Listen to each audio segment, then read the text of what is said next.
Most High in Christ. Shalom, Israel. Yahweh Hashem Yahushua Barakatah. To the brothers, Yahweh Shamar Latham Hashem Yahushua. To the sisters, I'm priest and officer of 1,000 Bars Rakah. All now class. So 13 Shield General Mahayaman shows up. In the meantime, get your questions loaded. Get them ready. So, when the general get here, ready to rock and roll. Let's get these questions in. Let's get, the scriptures ready. Prepare yourself for any question that you done had throughout the week, throughout the weekend, during these wicked holidays, some things you may notice and you want to ask the general and get a proper breakdown. You want to get some skills, maybe add to your arsenal. Make sure the questions are locked and loaded and ready to go. You understand?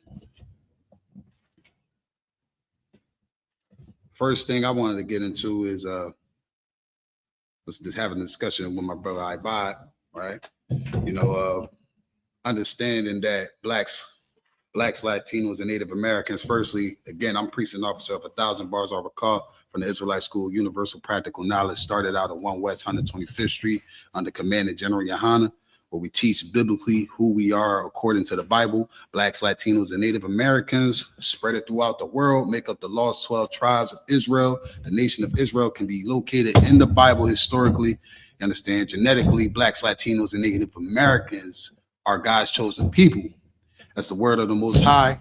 This is not something that we, spew out our mouth because we understand who the devil is.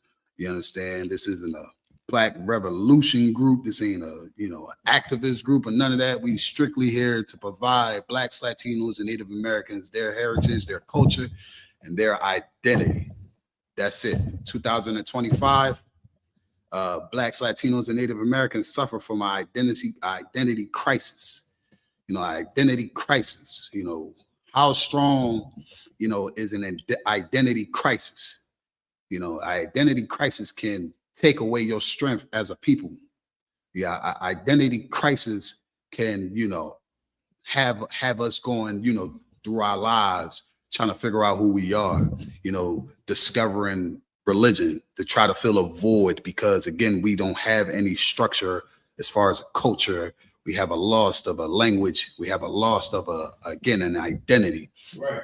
You understand? So bringing forth, the truth through the scriptures is how, we've always dealt with it when it comes to blacks, Latinos, and Native Americans, how to find our way. How do we lead ourselves? Who are the people, though, that supposed to take the authority and the rules of the Bible? Is a certain nation. You understand? It's a certain nation, according to the Bible, who's supposed to reign on earth, have the authority, you understand, to lead the other nations on earth. Today, America is, the land of, the drunk, the Babylon, the land of confusion. You understand? The place where they tell us, your dream is to be an American, when it has been nothing but a nightmare to blacks, Latinos, and Native Americans, man. You understand? Deuteronomy 7:6, right? If you could get that truth, Baba Kashaw, right? Again, knowing who we are, suffering from our identity crisis will be an extremely heavy weight on our shoulders. Trying to identify ourselves with a people, again, like who don't have nothing to do with us biblically, and trying to associate them as a family is disrespectful. You understand? Blacks, Latinos, and Native Americans are the greatest people here on earth. Believe it or not, we are one family. You understand? When I say by one family, we have the same traditions. We have the same cultural history, and we have the same lineage, forefathers. We share the same forefathers. That's what's going to help us find ourselves, because they said in order to find us, to know where you're going, you got to know where you came from. This is where we find it out, where we come from in the Bible, because the Bible is telling us blacks, Latinos, and Native Americans are one people. Right. That these one people are supposed to be above everybody here on earth, man. And we don't know that we're a nation, which is one of the reasons why we suffer for identity crisis. We don't know that we're one people. We don't know that God, the Most High God, the power of the Bible, our King Christ, you understand, who made the example of how we're supposed to live, but knowing the Most High chose Blacks, Latinos, and Native Americans to govern the world. You understand? It's a big responsibility, correct, true, you understand? But that doesn't mean that we're not capable of running the earth. We like to assume, because we're not in a position of authority in America, that it's not far-fetched that Black people can't run the world, because we don't run the world right now. So to say to another Black man, Black woman, Latino man, woman, Native American man and woman, to say, hey, you're the greatest people on earth, it's hard to imagine it. It's hard to grasp the fact that the Lord said you supposed to be above everybody. So when saying that to a Black man, it's going to do two things. It's going to give him the strength, or it's going to give him the strength that he needs to help his people, or he will fall victim into religion. You understand? That's where it's going to go. Then, True, you go ahead and read what you got. Deuteronomy 7:6. The book of Deuteronomy, chapter 7 and verse 6. For thou art an holy people. And this bedrock. Like this is what we teach here in the I.S.U.P.K. Again, we feed the flock. You understand? We feed the flock, and we condition the flock to understand, what are we talking about in the Bible? What do we read in the Bible? Knowing that Blacks, Latinos, and Native Americans, knowing that we Israelites is not enough. So how do we identify ourselves with the people in the Bible? We read the Bible. We got to understand who these people are. You know what I'm saying? The Lord, again, is choosing a certain people to run the nation. Read it again from the top. The book of Deuteronomy, chapter 7 and verse 6. Go ahead. For thou art an holy people. For thou art an holy people. And so much, we break it down, so many classes and so many camps, that, the world is starting to realize, again, the I.S.U.P.K. is teaching the truth.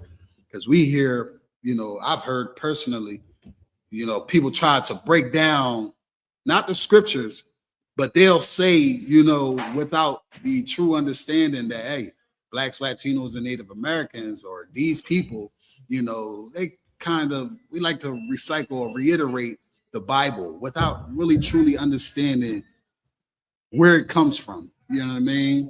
So Blacks, Latinos, and Native Americans, the Lord said that we holy. What does that mean? This is going to come out in the next 2-3 years, guaranteed, that now the Lord is going to open up the airways for people to learn what the word holy means. If you've heard it here first from the I.S.U.P.K. what the word holy means. You understand? The word holy means to be separate. This is something that we teach our people, when we don't know. This is something that we go and teach our people, is call it a milk scripture, and bring it out, let them know what does the word holy mean. Most people, they come up with all these different type of things that they heard from Christianity. And Christianity is like, it's like a drug, and what we reading is rehab. What we giving is the solution. What we giving is, the problem to their fix. You understand? The Lord said that we holy, we are separate people, separate.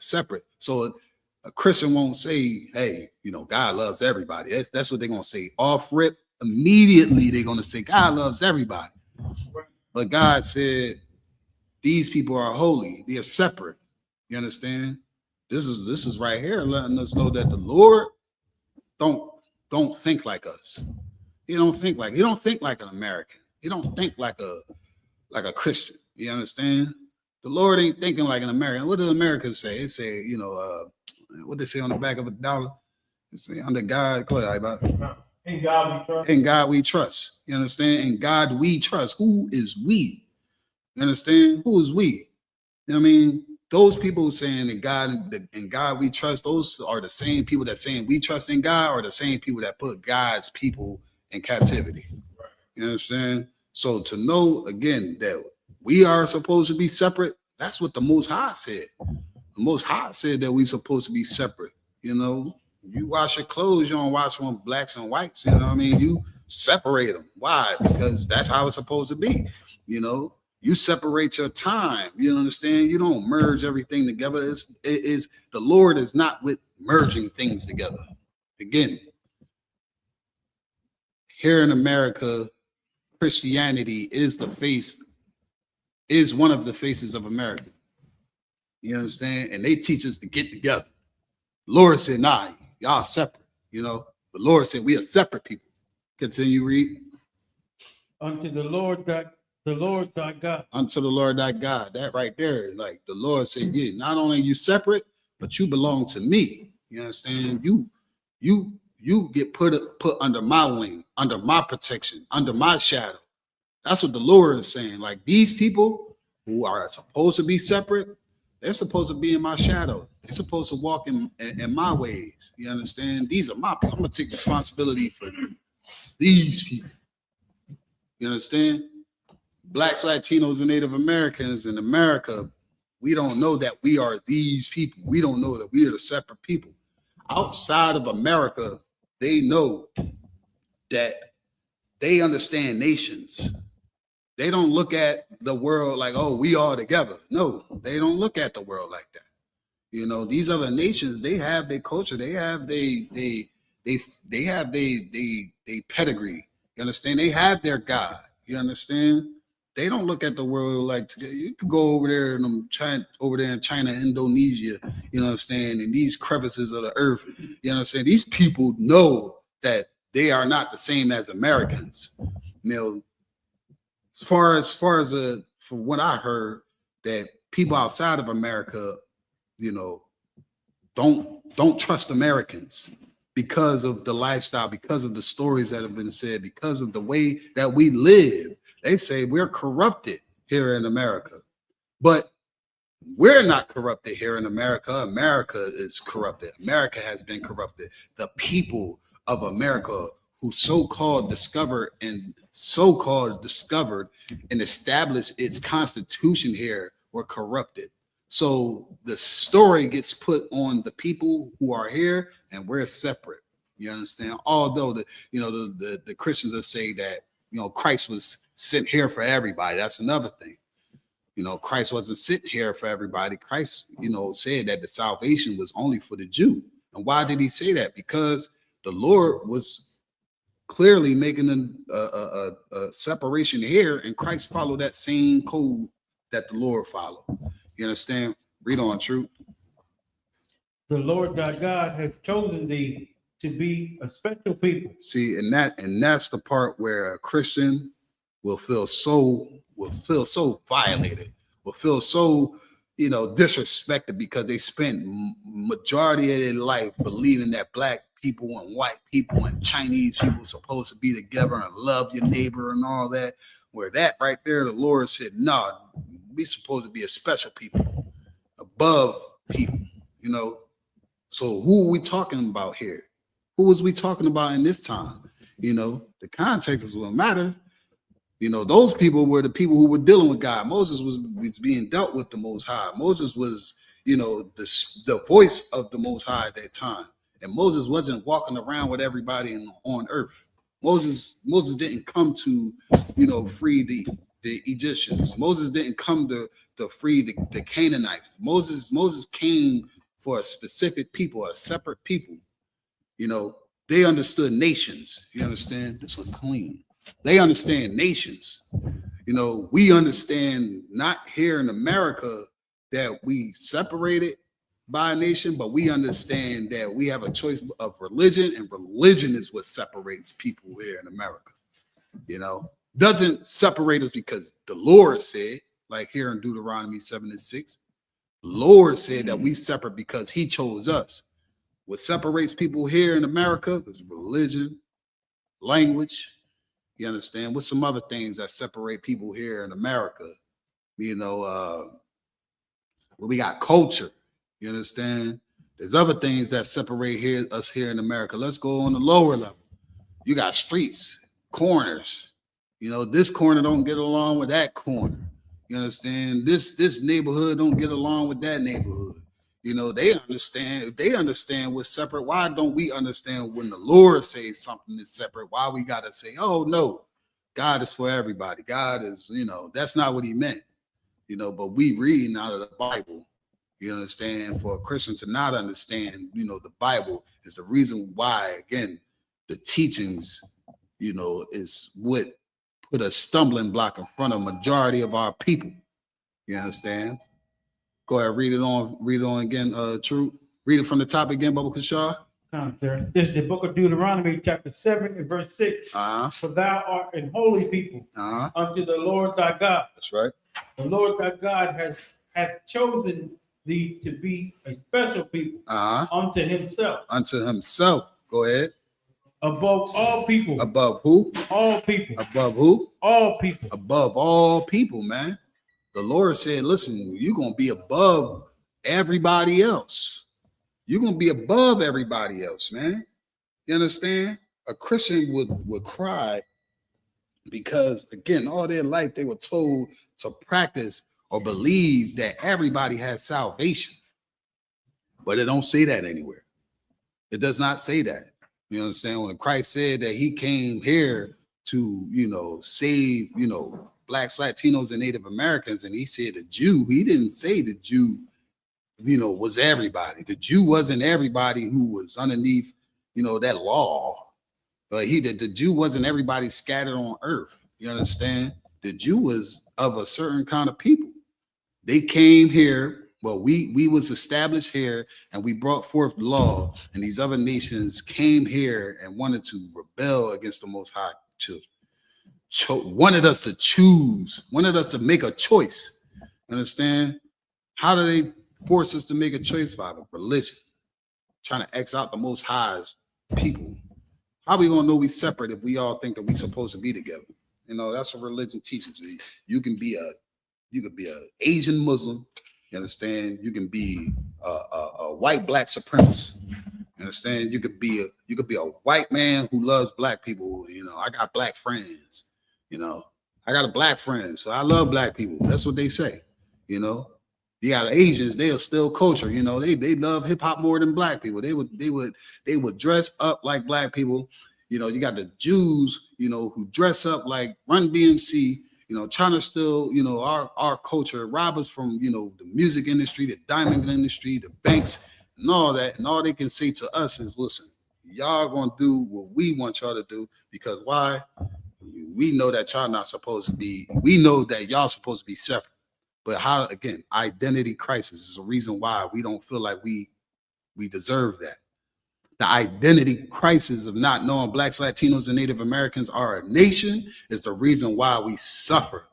It's the reason why we can't pull together, because we think that we're not the same. We think that we don't have no relations to the Native Americans.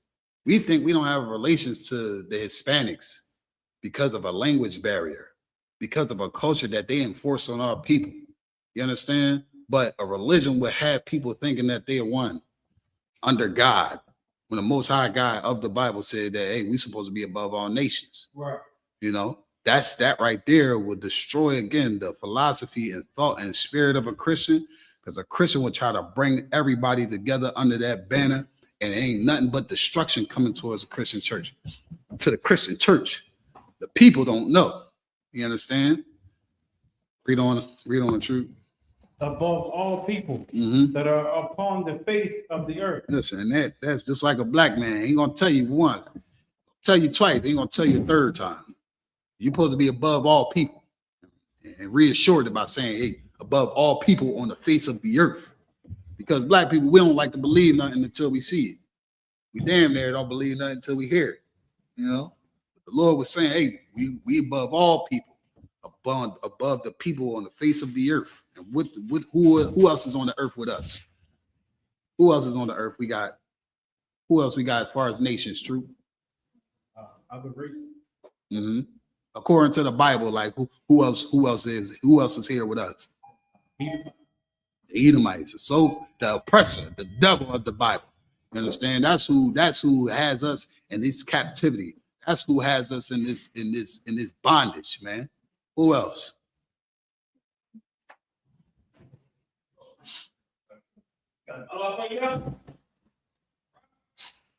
Y'all watching, y'all shop by the top.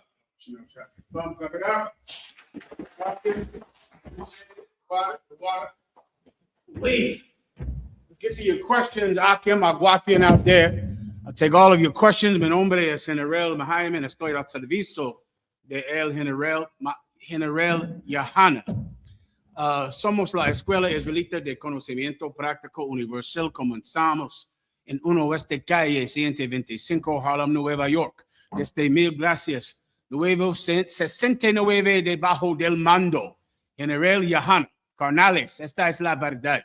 Si tú eres hombres españoles, negro, indio, nativo, tú eres Israel, el pueblo elegido de Dios. Tu madre y tu padre dicen que somos un culto y mantienen su iglesia sin culpa, pero su iglesia es culpable de todo lo que nos están pasando.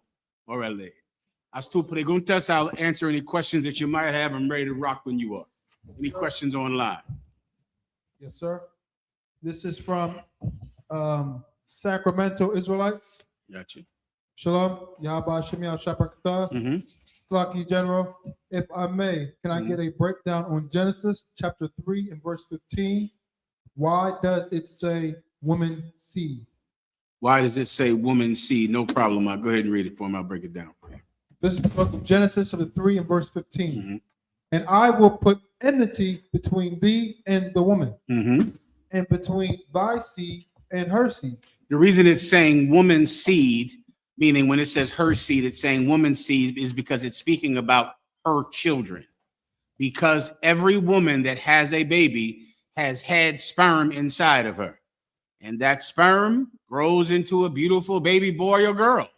So that's why it's her seed, because it's her child. All you want to do if you're battling a Christian, then of course the Christian will say it's speaking about her child. And then you'll just say, how did the baby get inside of her? That's all right?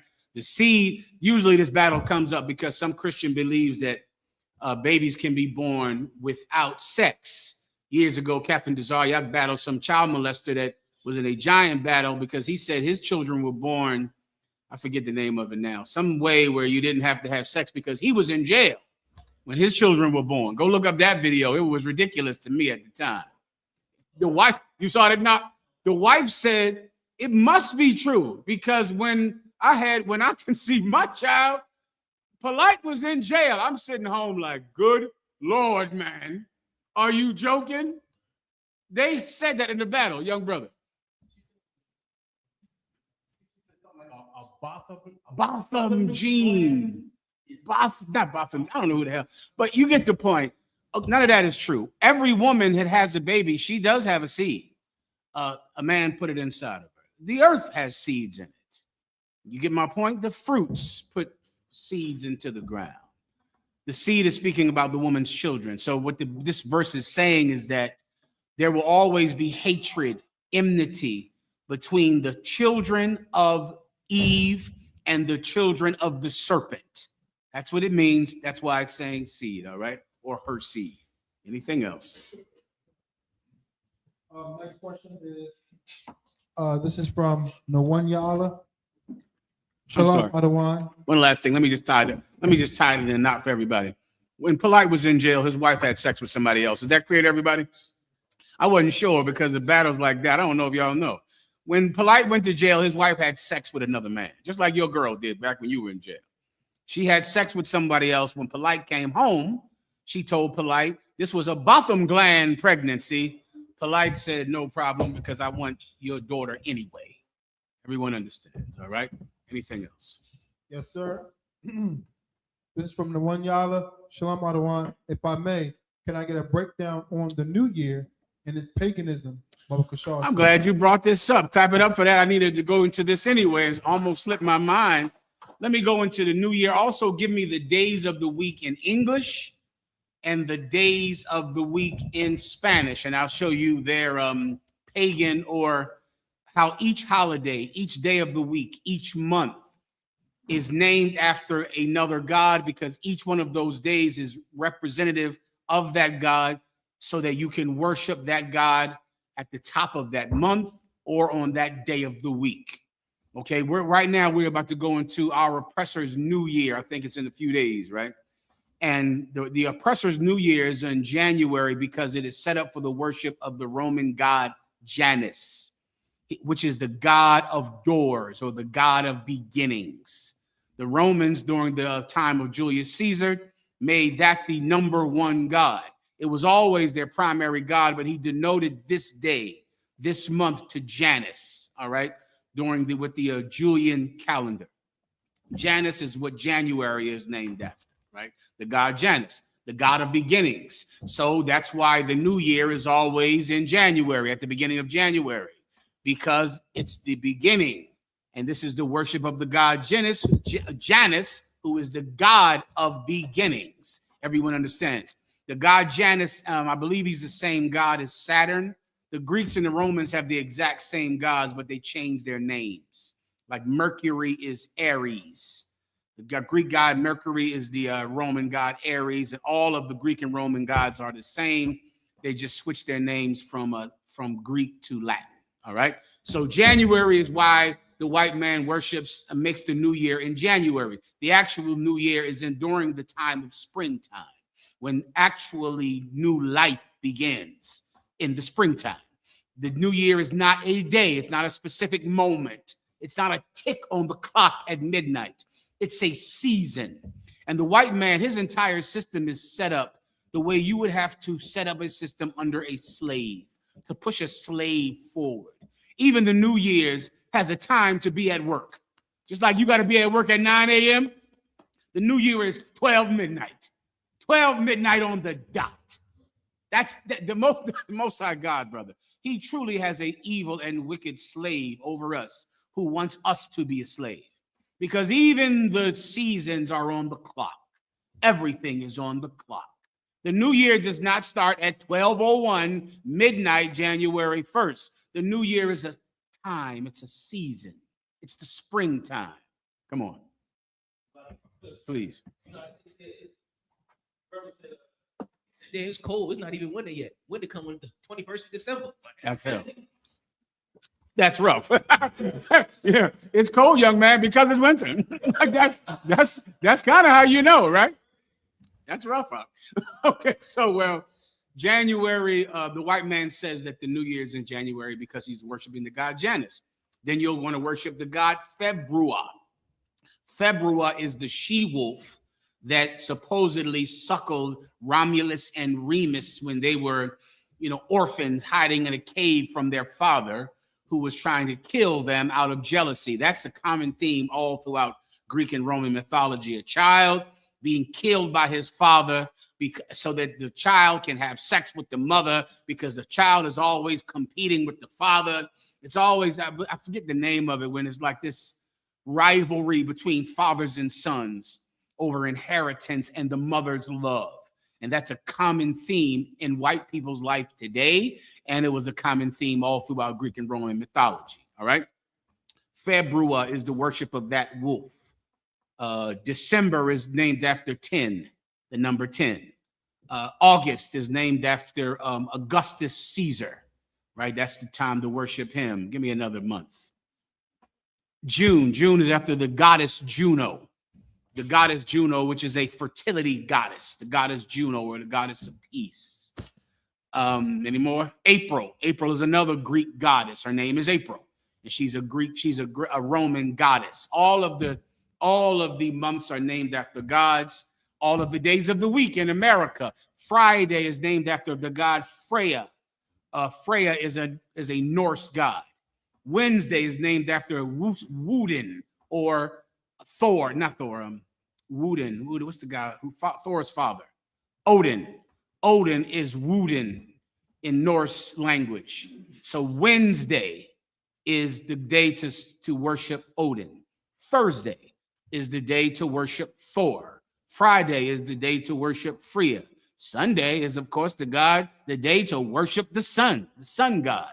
Monday is the day to worship, you guessed it, the moon, right? Because just like the IUIC and the Muslims, they worship the moon. The Greeks also worship the moon because it's big and round and in the sky. and they'd rather serve the moon than serve the God that created it. Everyone gets it. Give me the Spanish days of the week. Do you have them? Please read them. Yes, sir. For Monday, lunes. Lunes. Lunes is to worship Luna or the moon. Like the lunar this, the word lunar is Latin for the moon. Monday is to worship the moon. Lunes. Go ahead. For Tuesday is martes. Martes. Martes is to worship who? Is it right in front of you? Oh, I'm sorry. It should be, look up. You can Google this by now. Martes, I want to say that's Mars, but you can Google it. Go ahead. No, Tusis. The god Tusis is another Norse god. The god Tusis. You can look him up. Tusis is a Norse god. All right. I believe that's all the days of the week in English. The days of the week in Spanish is lunes, martes, which should be to worship Mercury, but someone can Google that right now. If you have it, let me know, or else I'll keep going. Yes, sir. Okay. You have it? Yes. Go ahead. Thursday, Uves, Jupiter. Friday. Thursday. Let me look it up so I can read it. All right. Stand by. I'll get your questions next.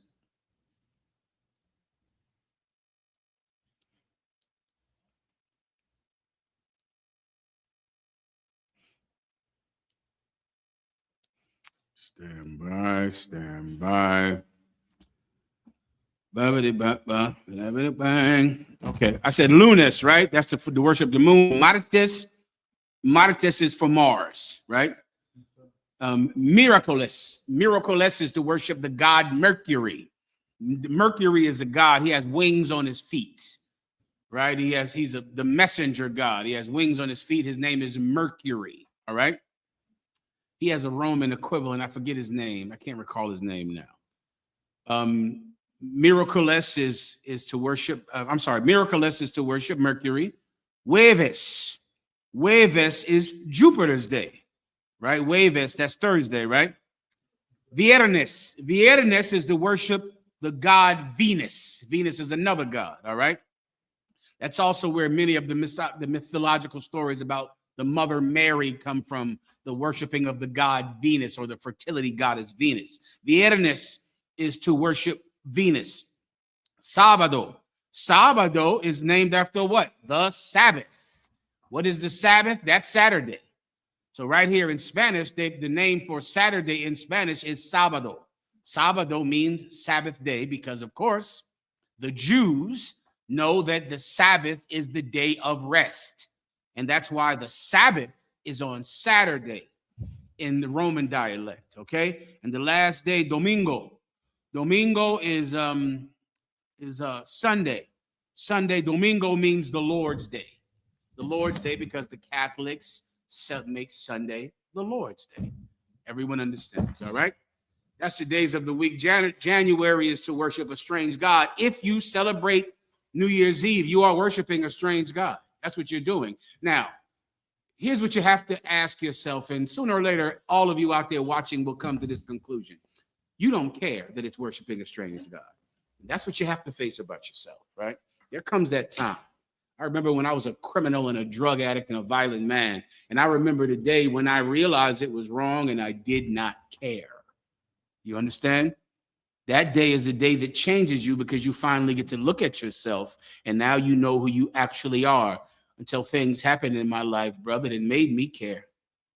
Pray those things don't happen to you, because things happen to me to make me care about my conduct and care about the kind of person I was. Those things you don't want. Everybody understands, right? To worship New Year's Eve, it's a pagan, disgusting holiday. When I say the word pagan, what do I mean? The word pagan means rural, or the people of the farm, the people who live, in rural society. That's what the term pagan meant, because in essence, to worship these high holy days, these holidays, you have to be uneducated. This is what uneducated people do, which is whenever you hear the word pagan, like the Christmas tree worship is pagan. Pagan means rural, or the farmers, or the people who live out in the country. They do this because those people generally could not read. And when you couldn't read, you worshiped the Christmas tree because everyone told you to. You did things out of tradition, not because you researched them, not because you had facts on them. Why? Because you are a rural person. All you know is mules and picking cotton or farming. So you worship trees and water and sticks and stars because you're ignorant. That's what the term pagan means. It means rural. Everyone understands, all right? Of course, you have been educated.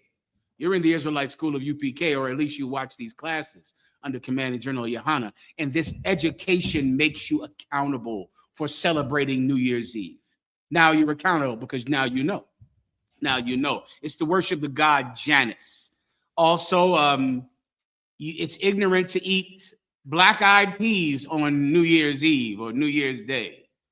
Do you know what I'm talking about? It's a slave custom from the tribe of Judah to eat black-eyed peas New Year's Eve and to eat collard greens on New Year's Eve.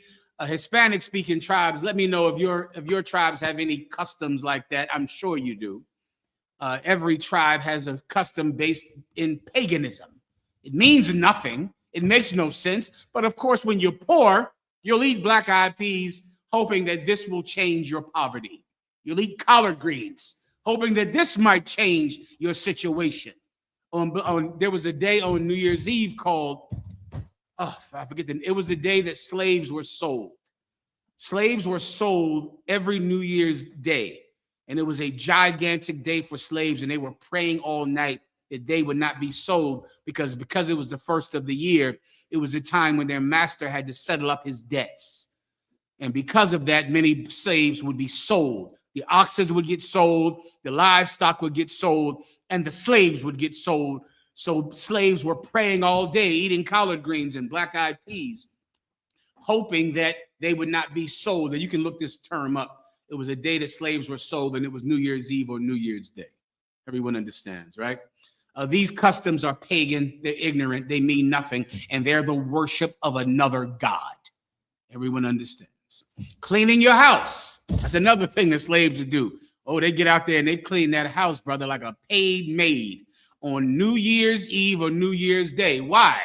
Because Janus is the god of new beginnings. So however you start the new year off with is how the entire year will be. You go get a gym membership. Or you ladies out there, you go out there and buy a brand new workout outfit. You spend more time, you're going to spend more time looking for that outfit than you ever will wearing it in a gym. That's what you're going to do. You're doing it, why? To worship a strange god. Because in your mind, this is the new beginning. So I get a gym membership. I buy a workout outfit. I clean my house. Spick and span, so my house will be clean all year. You're a pagan. You're just ignorant. That's all. But no longer. No longer, not after tonight. Whoever walks through your door first, someone special, a child has to come through your door, or an important person has to come through your door, because this will set up your entire year. Why? Because Janus is the god of beginnings. All of these customs are ignorant. They're all pagan. They're for people that can't read. You're different after tonight. Everyone understands. Okay. Oro por tu entendimiento. Let's get your next question, please. Yes, sir. This is from Shalom in Christ. I have a question.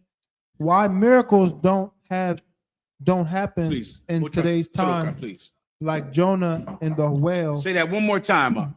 Yes, sir. This is from Hamal. Mm-hmm. I have a question, sir. Mm-hmm. Why miracles don't happen in today's time, like Jonah and the whale and donkeys talking? Why don't miracles happen like Jonah and the whale and donkeys talk? The reason that you believe miracles don't happen is because they don't happen for you. That's why. That's the reason. I know miracles happen because they've happened for me. You understand? They've happened for me. If you don't believe that miracles exist today, brother, then you have to ask yourself, why isn't God doing miracles on my behalf? There are many brothers and sisters in the UPK that know that miracles absolutely still happen. I pray you understand. Is there anything else? Sir. Gracias. Yes, sir. Shalom. This is from Desderon. Shalom, General. Shalom. How do we know that the red pottage in Genesis 25 and 30 is raw meat? You just got to Google things. It's a sister. I believe it's a brother, sir. Oh, it's a brother. You got to Google what that means. Red pottage. Pottage is stew. That's what pottage is, stew. You get a Zondervan Bible dictionary, young brother. You look up red pottage. Pottage is a stew, right? Because Jacob was making a stew. But Esau did not want to wait for the stew to cook. He didn't want to let that pot bubble, like the Benjamites say, and wait for that food to cook. He wanted that red pottage. So imagine stew meat that you would make a beef stew with or venison stew with, and you don't want to wait until it's cooked. It's red pottage. To know, you got to get a Zondervan Bible dictionary. Próximo. Yes, sir. This is from Tribe of Issachar. If I may, mi general, a precept for keeping it Mi strong. general. Just so you know. Right. That's why he said me general. Because he's saying me general. Go ahead. Mhm. A precept for keeping it strong in the truth. A precept for keeping us strong in the truth. Boy. Okay, let me give you a general breakdown on that. There are precepts for anything and everything that is weakening you in the truth at that moment. That's what you want to first remember. You're going through problems with money. There are precepts about that. You're going through problems with heartbreak or sadness or someone that left you, or grief, the loss of a loved one, the loss of someone important to you, loss of your health, loss of a child. There are precepts in the Bible every time you are weakened that will make you stronger. So you want to think that. Okay, they're all over the place. They're everywhere. What you just want to do is this. What is weakening you? Is it money problems? They're in the Bible. Is it sickness, sadness, being away from your family, not having what you believe you should have? Those things are in the Bible. And what you want to go through is you want to read the Bible. Read it, read it, read it. You're going to go, this is what I'm going through right now. This is it. That's why in the UPK we teach, learn the Bible precept upon precept. That's why we have a precept book. So you can fill it up with topics.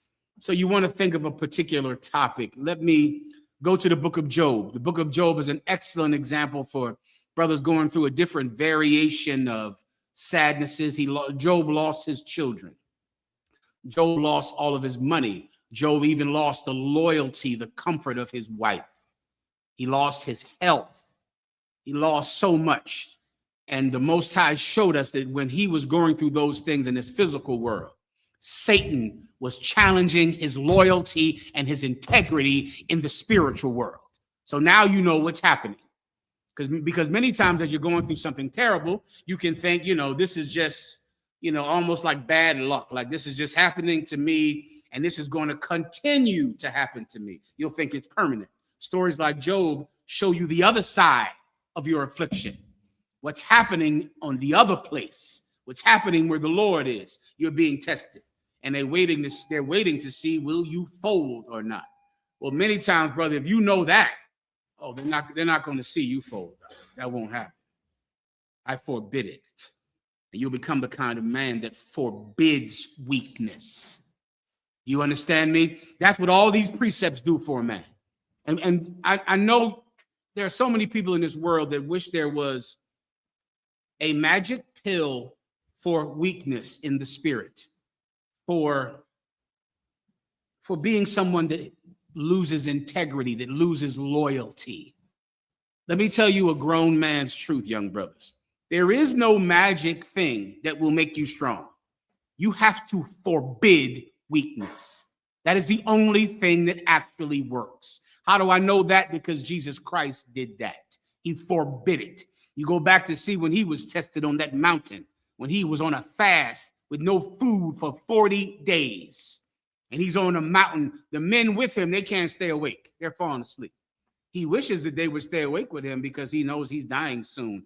And he wants to spend every last moment with his brothers who he loves. He loves them. He loves his hermanos, amo hermanos. He loves them. They're falling asleep. He lets them go. He lets them sleep. He understands. He goes away to a mountain, brother, and he's tempted by Satan. Satan offers him everything he could want, not only to end his anger, to end his hunger by turning stones into bread, but to end his suffering by jumping off a cliff. Wouldn't that make everything better, right? Everything would be perfect. No more pain. No more crucifixion tomorrow, right? No more. Satan said, bow your knee before me and I will give you the glory of every kingdom on this planet.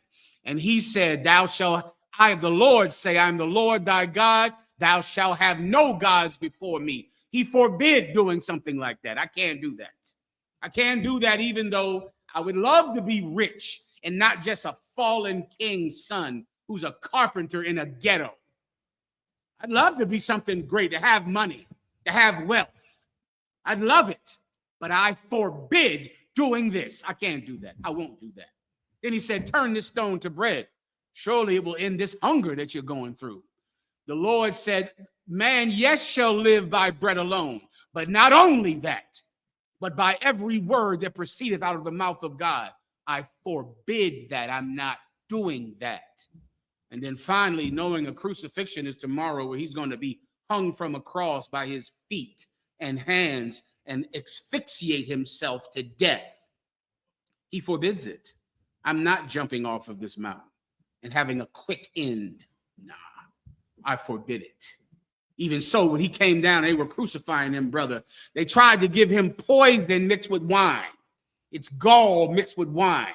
They said, honey, drink this. He took a sip of it, tasted the bitter taste, and spit it out because he forbid ending it quick at all.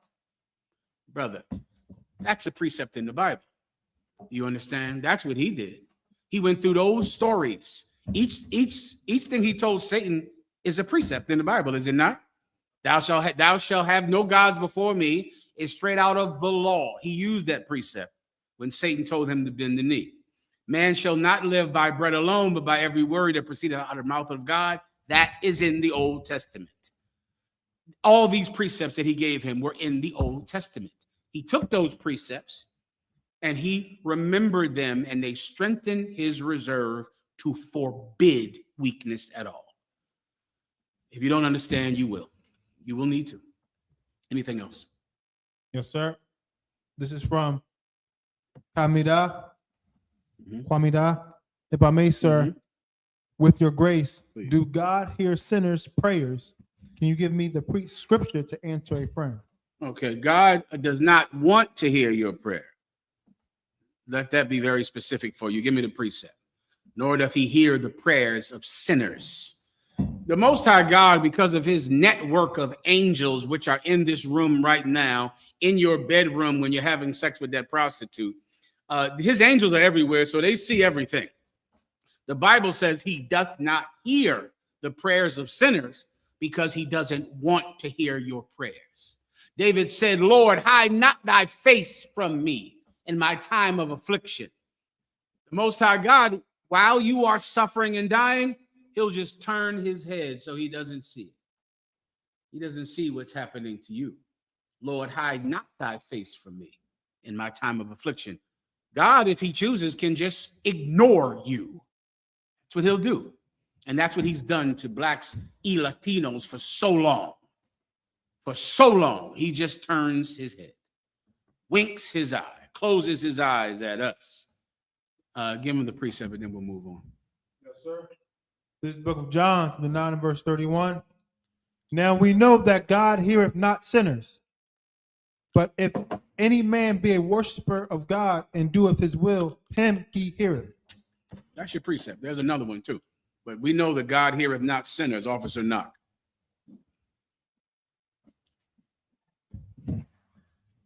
We're going to start Isaiah 1 and 15.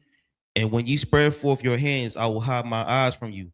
Yea, when ye make many prayers, I will not hear. Your hands are full of blood.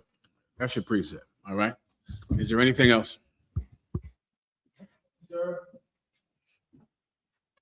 Give Captain REI a hand. He came back from Jamaica. I told him I thought for sure he was going to call me from a Jamaican prison any second. Give him a hand. Well done. All right. Go ahead. Khan, this is from Kamawal. Mm-hmm. Do you have any precepts on how to stop being lazy and in the truth, and also everyday life, and how to fight that demon? Okay. Well, once again, I'll tell you this. There are many precepts about not being lazy, and I'll give them to you. However, they're not magic. Do you understand? There's no precept like, I read this. Now I'll get up and off my ass and do something with my life. That is not how it works. Now, there are precepts in the Bible. I'll give you a few. But if you want to do something with your life, if you want to get up and be a camp leader, if you want to go to camp, if you want to get in the work of the Lord, then you are going to have to forbid anything else. That is it. It's discipline, young brothers. Discipline. It's forcing yourself to do a thing. I'm going to give you these precepts, then I'll give you the real answer after I give you these precepts. Give me, he that is right in a small thing is righteous in much.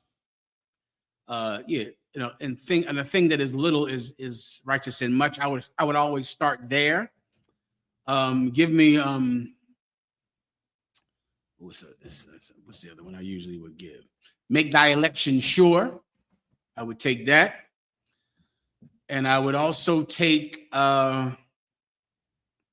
with all thy heart and all thy soul. I'll take those three. All right. Then I'll tell you the real answer, or to be more specific, how do you apply them and why aren't they working right now? All right. Just find those quickly and then I'll move on.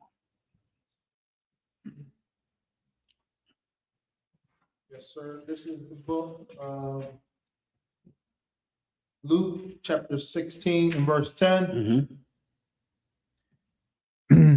He that is faithful in that which is least is faithful also in much. He that is faithful in that which is least is faithful also in much. What does it mean to be faithful? Let me give you a modern day term to understand it. Trustworthy, reliable. A faithful servant is a servant that you can rely on, that you can trust them to do it. You expect a certain thing done. I told him to do it. I know it's done. I expect it to be done. That's the best officer, the best captain, the best general, is someone that you just assume he's handled his duties. You don't check, you don't wonder. He's over it, so I know it's done because he's faithful.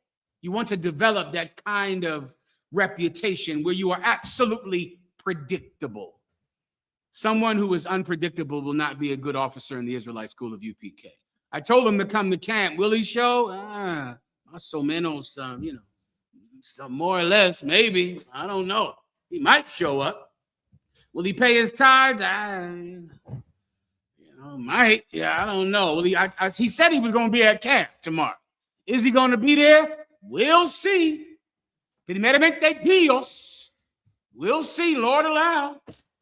Maybe he'll show up. I don't know. Espero. Hopefully. That's an unpredictable person. He won't be any good around here. Not for long. I'll run him out the truth. I run all that type out the truth constantly.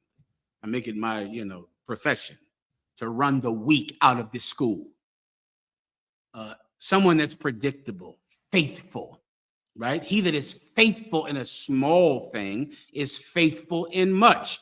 How do you become someone that is reliable? Do a small thing with all your heart and all your soul. Just pick a thing. And sometimes in your mind, you'll think, man, I want to become this different person, right? Like so many brothers are like that. Where you see yourself and you are a piece of garbage. You know that about yourself. Why? Because you see other brothers. Oh, in the rank raise day, that lets everybody know, doesn't it? Oh, when the rank raises come in, doesn't that just shine a light on you? When the rank raises come in, you'll go, damn, he getting raised up. He came in here before, after me. He's getting raised up above you. Why? He earned it. You want to start looking at that. It ain't a mistake. What do you think? There was a mistake in the paperwork? Nobody knew that you were in the truth before him? Huh? No. He earned it. He's faithful. You want to be faithful. This is what you do. Pick a little thing, something. The UPK, we try to give you things to be faithful in. We give you a mandatory class. This is it. It's one day. That's it. It's one day. You'll show up one day. Now, my God, you got the internet. You sign on a piece of roll online. You watch class in your drawers. You can't do that. You understand? You pick a thing. I'm going to go to class this much. I decided ahead of time. Now, here's the key to doing this. You pick it. I'm not going to pick it. You pick it. You decide it. You looked at the whole scope of the work of the Lord and you said, you know what? I can do a guard this much. I can do a guard once a month because of my slavery. Once a month, every month, I picked it. Now, when I pick it, I forbid myself to miss it. I will never miss it, no matter what. Not my children's birthdays, not something that I think is important, not because my wife wants me to spend time with her. This is one day of the month I'm doing it. You'll do that. Brothers will say, well, it's, January 27th. I know Mahayaman will be here. No sweat. That's it. It's April 27th. Mahayaman will be here. I guarantee it. All of a sudden, start coming once every 2 weeks. You decide once a week. You decide one camp. You decide one trip out of town. You decide. You're picking it and it will grow. Why? Because he that is faithful in a small thing is faithful in a big thing. Pick a small thing. Do it. Everyone understands. 2 more precepts. I gotta go. Yes, sir. This is the book of Ecclesiastes, the 9 and verse 10. Whatsoever thy hand findeth to do, do it with thy might. Do it with what? Do it with thy might. Whatsoever thy hand findeth to do it with thy might, meaning thy strength. So I'm going to come to class once a week, do the guard once a week, do something, drive the van, put clips on the internet. I'm going to go out and promote. I'm going to push 100 likes and put 100 comments on a video. And I am doing it. What is that? Why? Because I have chosen to do it. Whatsoever thou hands have chosen to do it with thy strength. Do it. You pick the thing and you do it. Before you know it, you'll pick more things. That thing will become too light for you. It won't satisfy anymore. And then you'll pick more things. Read the next precept. Yes, sir. What was the last precept? Make thy election sure. I'll just tell them where it is and I'll break it down now. The Bible says, make thy election sure. You might also want to remind yourself that we're doing all these things for a goal. We want something out of this. This is not just altruistic, instinct. This is not just us wanting to be good guys. There is nothing good about me, nothing at all good about me, but I absolutely can pursue a goal. I can do that. I'm not a good person. I don't ever attest to be because I know I'm not, but I know I absolutely can pursue a goal with all my might. Con todo tu corazón. Ama a Dios con todo tu corazón. Ama tus hermanos como a ti mismo. That's the last precept. You want to love the Lord thy God with all your heart. All of it. All of it. Why? Because I want to achieve something here. Because I want to do a thing. I want to make my election sure. Do you want to rule the world or not? Sooner or later, you decide that. Do you want actual power? I mean, that thing up is so unattainable to your father, to your grandfather. I mean, really being in charge, really ruling. Don't you want to decide who lives and dies in Europe? Don't you want to decide the economy in Japan? To decide how much rice is sold in India? Don't you want that? Do you know there are men and that is their job? They're doing that. Some fucking idiot who was a reality show host is deciding the economy right now, deciding who pays tariffs and who does not. deciding whether or not this country gets aid or this country starves. He is doing that. How did he do it? Because back in 1776, there were men who were willing to do anything to rule the world. Are you that man that can contend with them? I've decided to be that. And I've decided to forbid anything else. That's what you'll have to do. That's the final piece that you'll need. And if you don't have it, thank the Lord that there are men that do. You can get back to, your family or whatever you're doing. Is there anything else? Yes, sir. The precept was in 2 Peter chapter 1 and verse 10. Solid. Next question. Yes, sir. This is from Quashah Bun Yahawada, Salaki Alawat. Can you break down Ecclesiasticus chapter 29, verses 4 through 6? Please. Khan. This is the book of Ecclesiasticus chapter 29 and verse 4. Many, when a thing was lent them, reckoned it to be found, and put them to trouble that helped them. Verse 5. Till he have received, he will kiss a man's hand. This is about a false friend and a false friend that uses you for money. That's the point of this, all right? I'll break this down for you. Read it one more time. Go ahead. Yes, sir. This is the book of Ecclesiasticus, chapter 29 and verse 4. Many, when a thing was lent them, reckon it to be found. Many, when a thing was lent them, they remember it like it was found. Meaning, imagine you finding $200 on the ground. You'll go, thank the Lord, I found $200. Whoa. I lent you $200. You didn't find that money. But so many people, when a thing is lent them, they reckon it as if they found it. Do you understand? They look at it like a blessing fell into their hands, not that they received a loan from someone. And because of that, they're not going to pay you back. They're going to be happy that they received the money like they hit the lotto or that they hit the number or that they hit Vegas and hit it big. They're not going to remember it like this money is not just found money that I'm so thankful to have.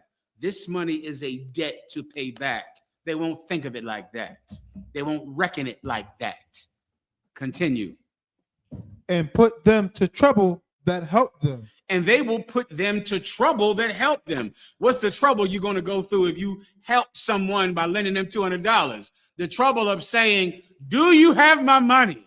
When are you going to get my money to me? I need my money. Do you have my money? Now you're in all this trouble because you're being vexed to get this idiot to give you your money back. Now you're in trouble. You're in trouble. Why? Because he looked at your loan like he found money, like it was a blessing from God. That happens, which is why you need counsel before you lend anybody money. I don't know how many times I've said this in the UPK.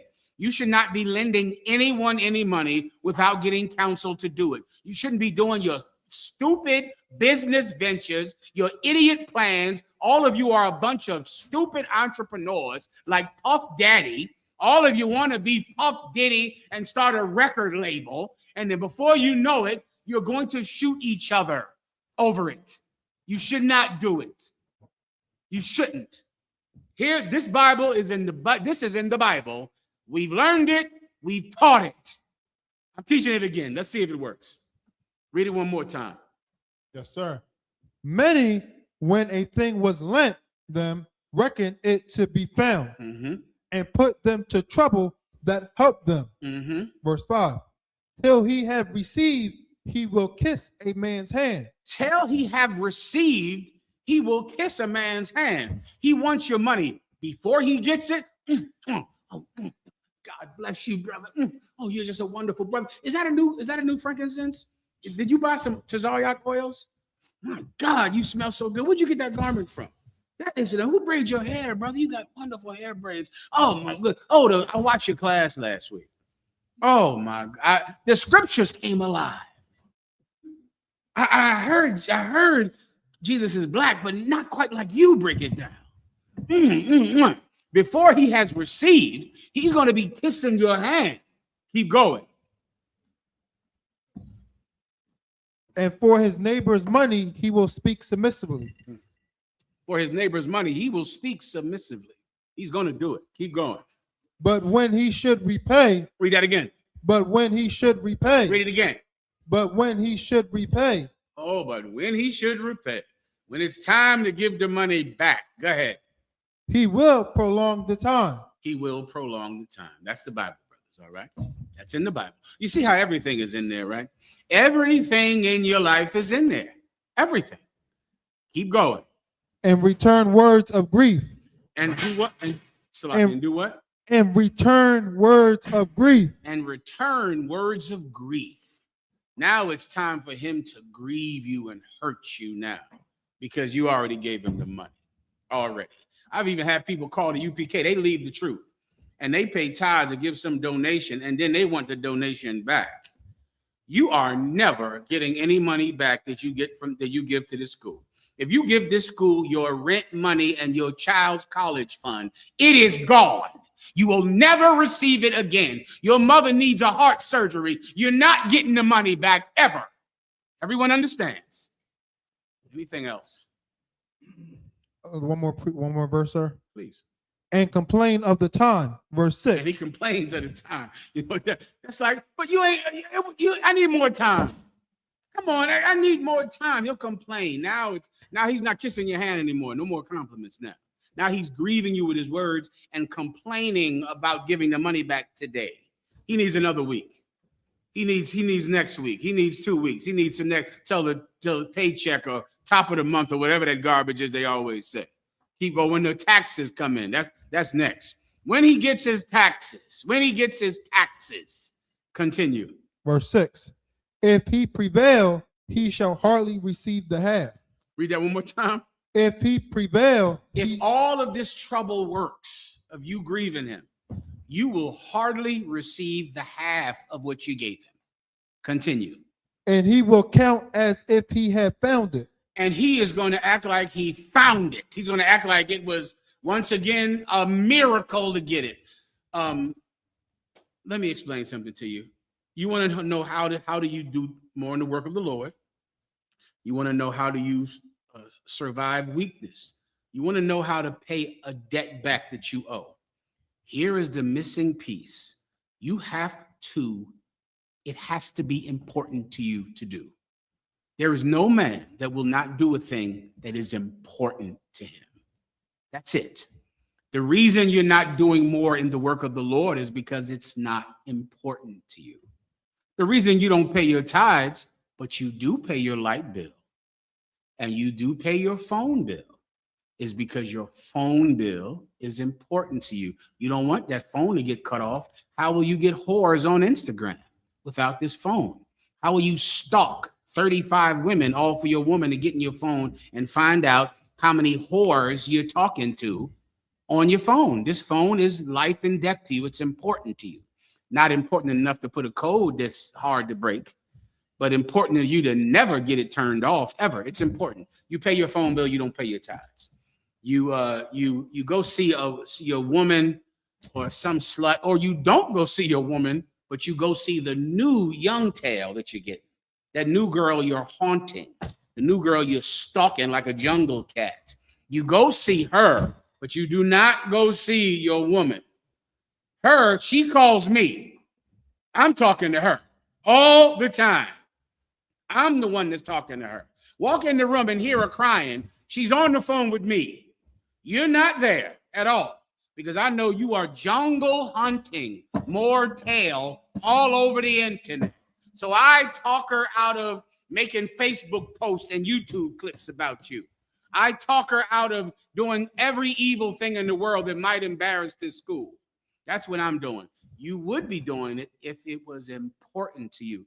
You don't do the thing because it's not important to you. It is important for you to get a loan. Please, brother, please, let's start a business together. I will be the DJ. You will be the rapper. I will be the music producer. You will rap, or you will produce and I will rap. And we will start Two Simple Brothers Records. And we're going to be a record label. We're going to rap because, of course, my rapping is the best. There is no better rapper than I am. Your beats, fire. fire beats. Clearly, we're going to be millionaires in a month. You're going to give all that talk up until the money is gone, and then you're going to hate him.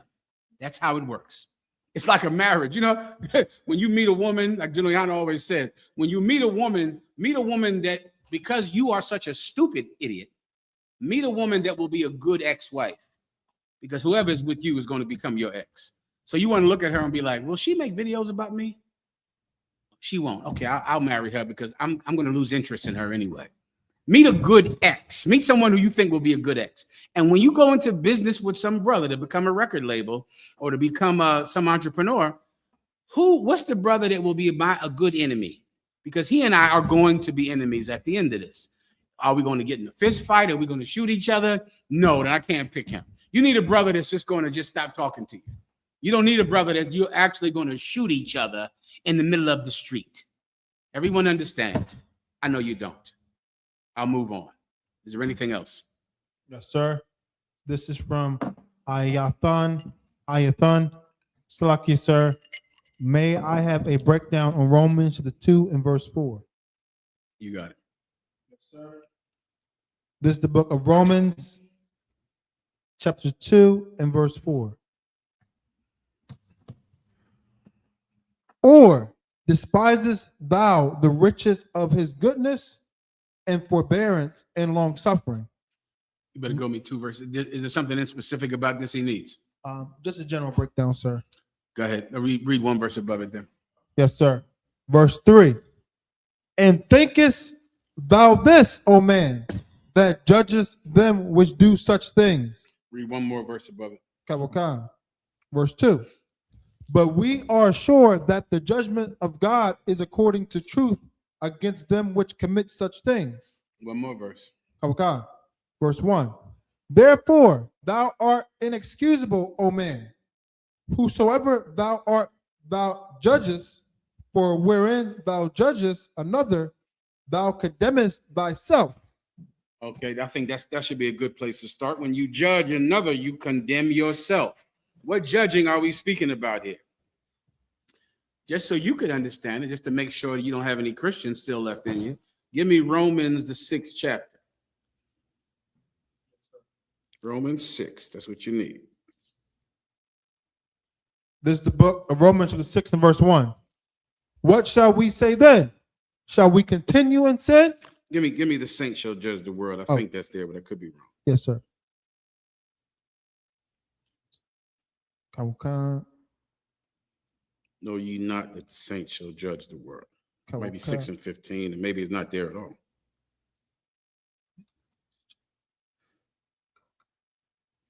Someone tell them where it is, all right?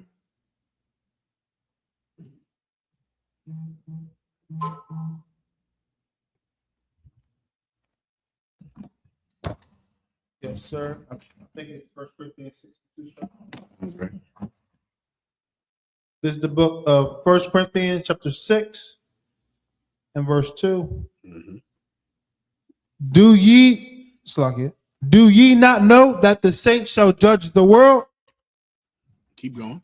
And if the world shall be judged by you, are ye unworthy to judge the smallest matters? Paul said, don't you know that the saints shall judge the world? And if the world shall be judged by you, can you not judge the smallest matters? Judgment is a good thing, and you are absolutely supposed to judge. So then what is the other precept speaking about when Christ said, judge ye not, or else you will be condemned? These are 2 different kinds of judgments, all right? What Christians run from is the good judgment. What's the good judgment? Having judgment in the sense of knowing right from wrong. Christians don't think that that's right to do. Christians think it's wrong to say being a homosexual is wrong. Hey, you can't judge me. That is exactly what I'm supposed to do. Why? Because the saints are going to judge the world. And if we shall judge the world, can't we judge the smallest matter? You know how tiny a judgment it is to know that being a homosexuality is wrong? Look at the damage it has done. The AIDS epidemic taught you nothing. Nothing. the child molestation. Have you ever met a homosexual that has not been molested? Go talk to some of them. Talk to these lesbians and see that all of them have been molested. Talk to the brothers who are gay, prancing up and down the street on Gay Pride Day like a peacock. If you talk to him, he will tell you that he was molested. He had sex with his cousin when he was 6 or 7 and his cousin was 15. His uncle had sex with him. You don't know that homosexuality is wrong? That's a small judgment. That's the smallest thing to judge. You can do that. You can judge that eating pork is wrong, being a Christian is wrong. That's a small judgment to make, and the saints shall judge the world. So then what is Jesus Christ talking about in the other precepts? What is that judgment? Read the precept again that the person pulled. Yes, sir. This is the book of Romans, chapter 2 and verse 4. Or you want to start where you want me to start? Start. Yes, you start where I left off at. Okay.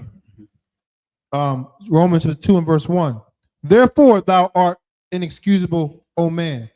Wherefore thou art that judges. For wherein thou judgest another, thou condemnest thyself. Thou do what? Thou condemnest thyself. Thou do what to thyself? Thou condemnest thyself. Here's the judging that is wrong.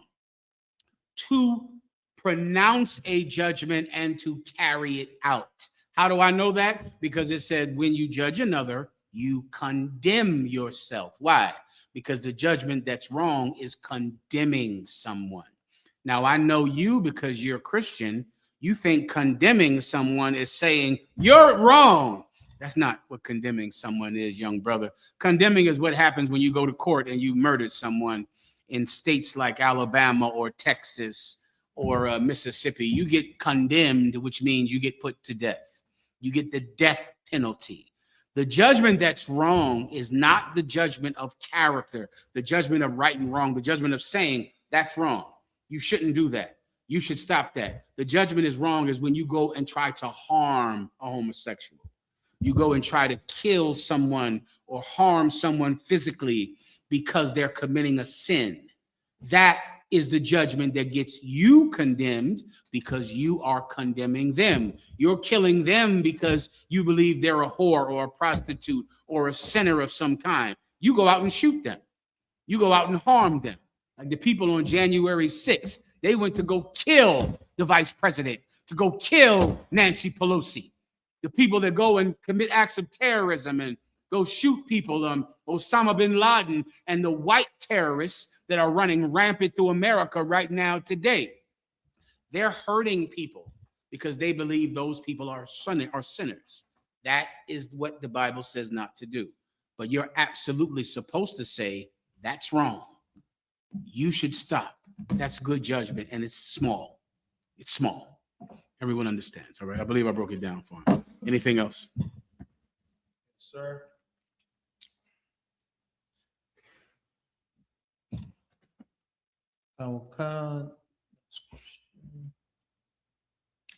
This is from Akia 1 West. Saki, sir, if I may, what is being unequally yoked mean exactly? No problem. Unequally yoked, if you want to, you Google a yoke. A yoke is a big wooden thing that sits on the neck of two oxen, which is plural for ox, all right?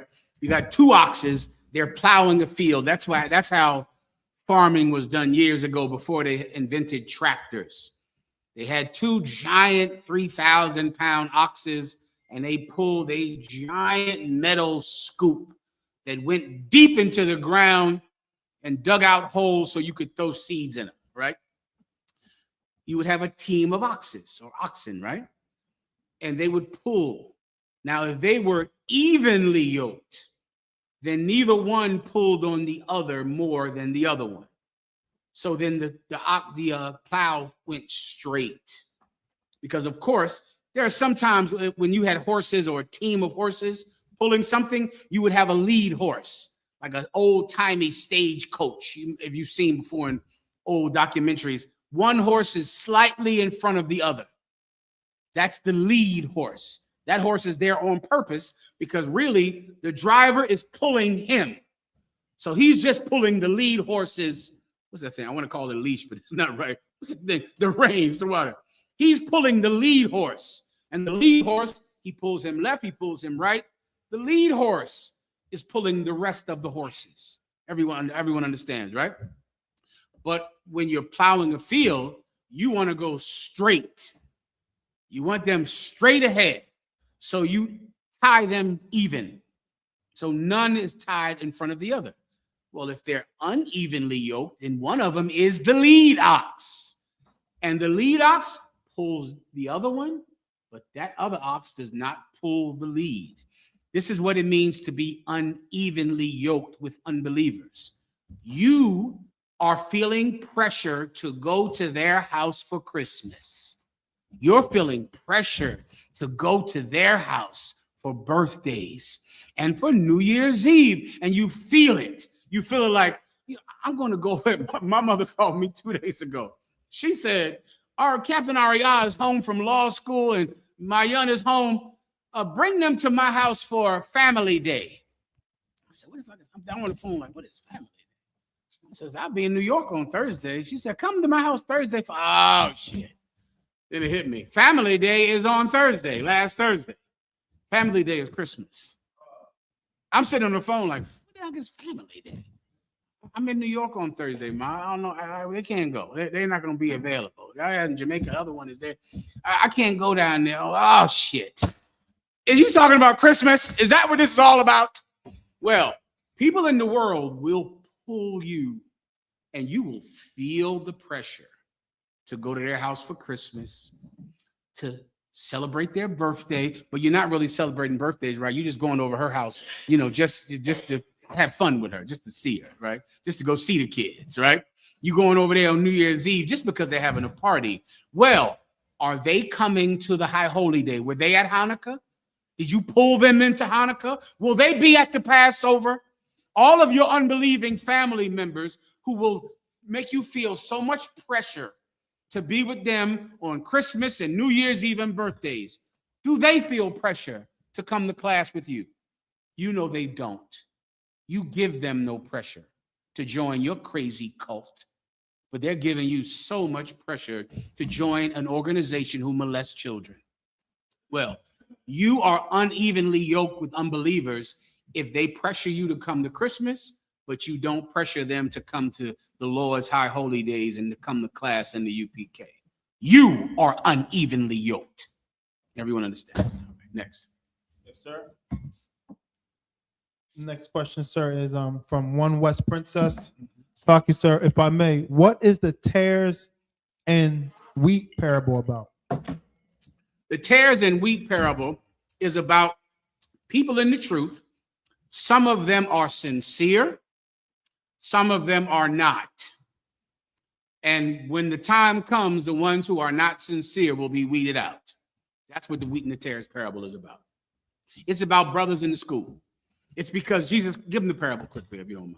And remember, when Jesus Christ gave this parable, it was when he had fed 5,000 men with fish and bread, numbered them up, fed them, put them in rank order. And at the end, it was 11 men who were still with him. Everyone left. And the men who were still there were trying to understand why so many brothers left the school. Why'd they leave? Even Judas, who was with us in the beginning, even he betrayed us and left. They're sitting there like, how in the hell could this happen? Jesus Christ was trying to explain to them why and how people leave the truth. That's what the wheat and the tares precept is about. Go ahead and break it down. Yes, sir. This is the book of Matthew, chapter 13 and verse 24. Another parable put he forth unto them, saying. What's the first? We said another. Read the other parable. Just remind me what the other parable is. Yes, sir. Yes, sir. Is it one right above it? If not, just go straight to that one. Come on. It's right above it, sir. Go ahead. Behold, a sower went forth to sow. This book of Matthew, chapter 13 and verse 3. This is the parable of the sower, which is the exact same breakdown, the exact same topic. The parable of the sower. Somebody goes out and they plant seeds. right? In a field, they just throw them like an old time way of planting seeds. You just threw them in the ground, threw them like this, right? Some seeds go in deep in the soil. Some seeds don't. Some seeds go on rocks. Some seeds go in the soil good and they grow. The other seeds don't grow, right? That's the point. I'm speeding it up so you can understand it, all right? He's explaining that this is why people leave the truth, because they never got deep enough in it to begin with. That's why they left. And then when affliction came and turmoil came and persecution came, then they left. Other ones left for money. That's why they left. Other ones, the cares of this world strangled them and they couldn't give fruit. But then there's other people, they get in it and they get in it deep in it. Oh, they're going to bear much fruit. That's the point. This is another parable on the same topic, which is how you know what this topic is about. Because he's saying he gave them another parable, meaning it's the same topic as the parable above it. Continue. Read it from that part, and he gave them another. Okay. This book of Matthew, 13 and verse 24. Another parable put he forth unto them, saying, the kingdom of heaven is likened unto a man which soweth good seed in his field. What's the kingdom of heaven? The kingdom of heaven is the place where righteous blacks y Latinos who follow Jesus Christ rule, or it's the spirit in those righteous negros y Latinos. It's the spirit in them that will build that kingdom. That's the kingdom of heaven. Read it again. The kingdom of heaven is likened unto a man which soweth good seed in his field. Verse 25. But while men slept, his enemy came and sowed tares among the wheat.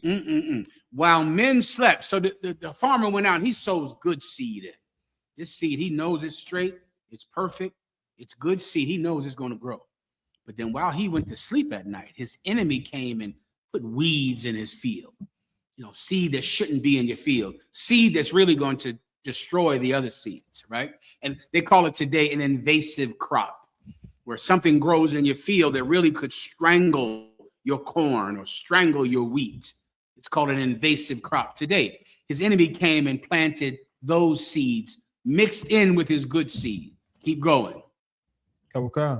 Verse 26. But when the blade was sprung up and brought forth fruit. When the blade was sprung up, the blade is speaking about a blade of grass. So the seed was planted, a blade of grass sprung up, and it brings forth fruit. Keep going. Then appeared the tares also. Then also this invasive crop came up too. So I imagine I got corn or something in my field. It's sprouting, but then this weed grows up right next to my good corn. Continue. Verse 27. So the servants of the householder came and said unto him, Sir, didst not thou sow good seed in thy field? So then your gardener comes to you as you're the owner of the field, and he says, Sir, didn't you sow good crop into this field, good seed? Keep going. From whence then have it tares? How did these weeds grow up in the same field that you planted this good crop in? Where did these weeds come from? Verse 28. He said unto them, this is what the owner of the field said. Go ahead. An enemy have done this. A what? An enemy have done this. A what? An enemy have done this. Oh yeah, our enemy, he's done this. He put this seed among us. He did this, our enemy. Continue. The servant said unto him, Wilt thou then that we go and gather them up? So do you want us to go out there and pluck out all these weeds, get rid of them? Go ahead. Verse 29. But he said, Nay, lest while ye gather up the tares, ye root up also the wheat with them. Don't do that. Because while you gather up the weeds or the tares, you might pluck out some good fruit by mistake. Don't do that. Don't go out picking this person because you think that he is sent here by an enemy. This brother is a spy. This brother is no good around here. I'm going to pick on him. I'm going to get rid of him because you think he shouldn't be in here. You think really he's here to hurt the school, to hurt the work of the Lord. So I'm going to go find him. Well, what if as you're looking for all these bad brothers, picking them out, what if you pick out some good brothers by mistake? What if that's what you do? Continue. Verse 30. Let both grow together until the harvest. Do what? Let both grow together until the harvest. Do what? Let both grow together until the harvest. Let them both grow together. Who cares? Who gives a damn? They'll just be in here together. Some brothers in here because they're sincere. Other brothers are sent in here by the COINTELPRO program because Donald Trump sent brothers in the school like he did the Black Panthers, destroyed them. The Brown Panthers destroyed them. Black Lives Matter destroyed them. Muslims he totally set Malcolm X against that fool, old man he was following. Elijah Muhammad, my God. I mean, some cats start talking to Malcolm X, telling Malcolm X that Elijah Muhammad had wives. Malcolm X, because he wanted to be in charge, used it and destroyed himself and destroyed the Nation of Islam. Then you had another cat with what's the other cat who was with Louis Farrakhan? Black bald-headed cat. I forget his name. He's dead. Anyway, all of these organizations, they all turn on each other. All of them. What destroys organizations who are not mainstream Christian organizations? Infighting. That's what destroys organizations like ours. Fighting each other. That's how all of them end. Divide and conquer. That's how imperialism oppression works.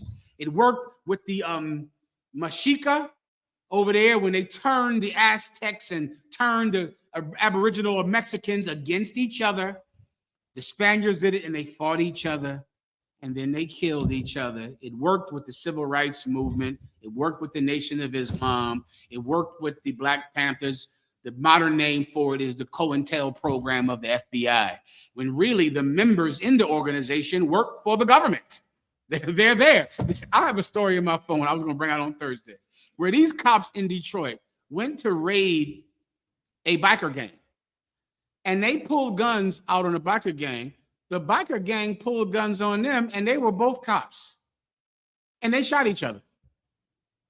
I said, my God, can you imagine these biker gangs and Muslim groups?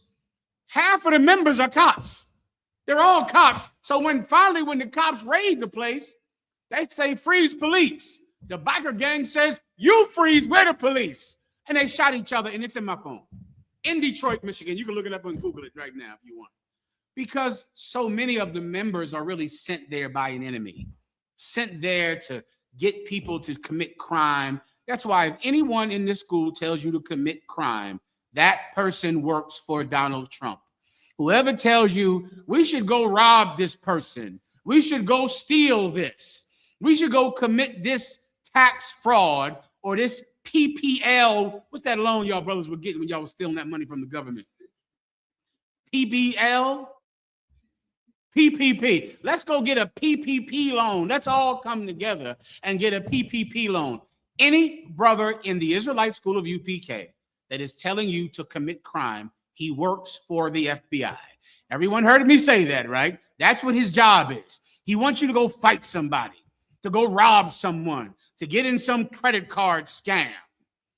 He works for the government. We know it. We don't care. Because God forbid, as we go pluck him out and as we go and lawfully and righteously get him out of here, we might harm somebody who's not from the government. So we just let them be in here together. You'll know when they go and try to get you to start two dumb niggers entertainment. But what we have to do first is rob this place and steal this and get this scheme and do that scheme so that you can get a charge. So now you work for the government too. All right. An enemy has sent them among us. As the school grows, this spy grows too. This person who's really here to hurt us, he grows up too. Should we go get him? Should we go pluck him out? Nah. When the harvest comes, he'll be plucked out by the Lord. That's all. You let him be in here. Let him be right in here. No problem at all. Who cares? I don't care about none of that garbage. When the time of harvest comes, the Lord will sift him from among us. We don't have to do anything about it. That's what the parable of the wheat and the tares is about. All right? With that said, let's pass the class over to Priest Officer Barzal. Give him a hand.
With the I.S.U.P.K, started out of 1 West 125th Street, New York, under the command of General YAHANNA. For you brothers and sisters, when your brother or sister are coming to the school, they are only for 6 months. They have to be saluted only. They are to ship themselves with the work.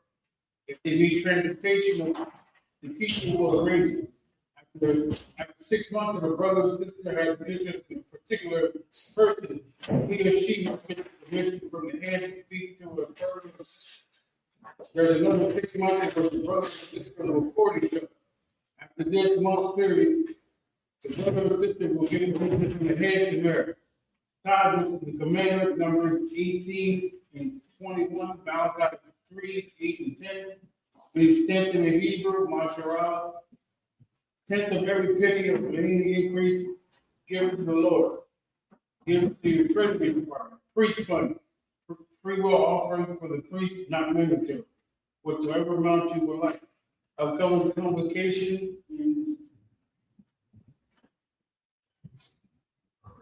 The Feast of Purim, and then it's the 14th day and the 15th day, 14th and the 15th day of the month of the 12th month. Friday, February 19th, and Saturday, February 20th, 2026, 8 days. Found in Esther 9, 20, and 31. As a reminder of all items to read and check the bulletin board in the hallway. If any brother wants to be a trooper in the school, start wearing all black, boots, shirt, and headband and scarf. That being said, when Israel watch you, I'm going to pray to salute. Then Israel, Shabbat, Barak, so, he said, "Those that bless you in the name of Christ, start with the terms of the consistent to life and understand." Then Israel will be consistent with Christ to salute. And then Israel, I'm Shabbat, Barak, we said, "Those that bless you in the name of Christ, got you the top, let's dismiss."